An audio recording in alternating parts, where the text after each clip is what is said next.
Чашка прошла первый обжиг, и теперь ее можно покрыть глазурью. Чтобы упростить себе работу, я использую латекс. Я покрываю все части, которые пока не должны быть покрашены. Это лягушка, грибочки и стрекоза.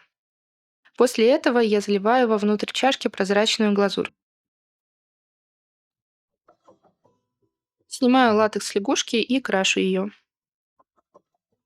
Пока я работаю, вы можете попытаться угадать, какого цвета будет чашка и лягушка после обжига.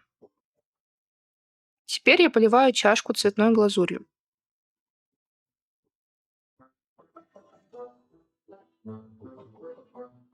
Когда глазурь чуть подсохнет, можно снять латекс с грибов и покрыть их прозрачной глазурью. А крылышки стрекозы я покрываю светло-зеленой глазурью. Вот так чашка выглядит до глазурного обжига и вот так после. Пишите в комментариях, получилось ли вам угадать цвет лягушки.